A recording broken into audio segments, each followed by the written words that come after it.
So the first question, right, that we've received is from Chloe Wright. Now Chloe Wright has said, do you ever get scared?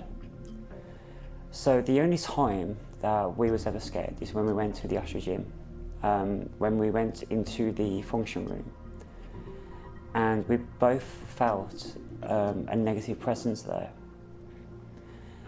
And then I was that scared that I asked Alan to check the room out and see if there was anyone there, anyone watching us or anything like that. Alan told me no. I felt like so nervous because I couldn't explain it, and that's why I was so scared, because I couldn't explain the feelings that I was getting at the time. But then what really set it off is when I went back into our room, spend the night to sleep, and then we had all the meters going off, the orb activity. I felt that feeling that someone was watching me. I was terrified. It was a really scary experience, right? So I hope that answered your question, Chloe. Secondly, the next question we've got is from a John Hatfield. He asks, how do you find these places? Now, the places, actually what we get is from you guys. You give us ideas, you give us suggestions, and then what we do the research around them. And if the place has a criteria that we find interesting, we will go to these locations and we'll put on the camera for you guys.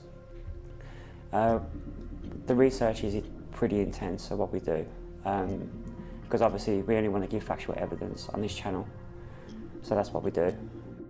Hope that answers your question, John. The next one is from Chris. Sorry Chris, we never left your second name, so I don't know who I'm speaking to. But Chris has mentioned, right, what's it like being in a haunted house? To be fair, it's kind of like mixed emotions. Like, on some places it just feels like a normal house, because you don't feel like anything's really going on.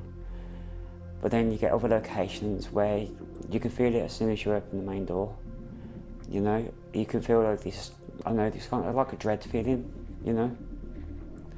But then you've got other locations, some other places, especially some of the hotels where we go, where it's a really welcoming environment. So I suppose my answer to your question, Chris, is that you don't know how you feel until you actually go to these places, Okay, so the next question is from PC Gamer 1, right? He has asked if anything has ever happened to either me or Alan. So the answer to that question is no. We've never had anyone physically touch us or scratch us or anything like that, right?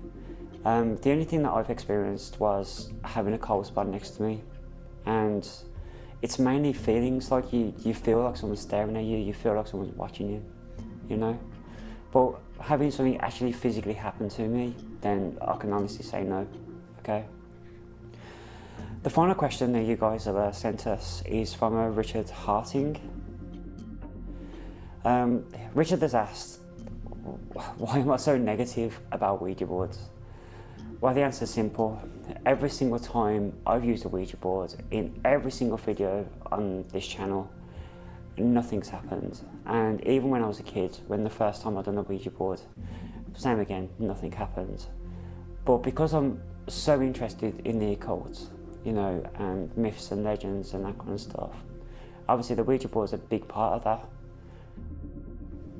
I was determined to get something on that board, but then throughout the time of using it, nothing was ever happening, so I was just getting more and more disappointed in it. So this is why I'm so negative against Ouija boards, because I personally believe that they do not work. So anyway, I hope this has answered you guys' questions, and we are always willing to answer more. So if you got a question for us, then drop them in the comment section, and we'll read them and answer them.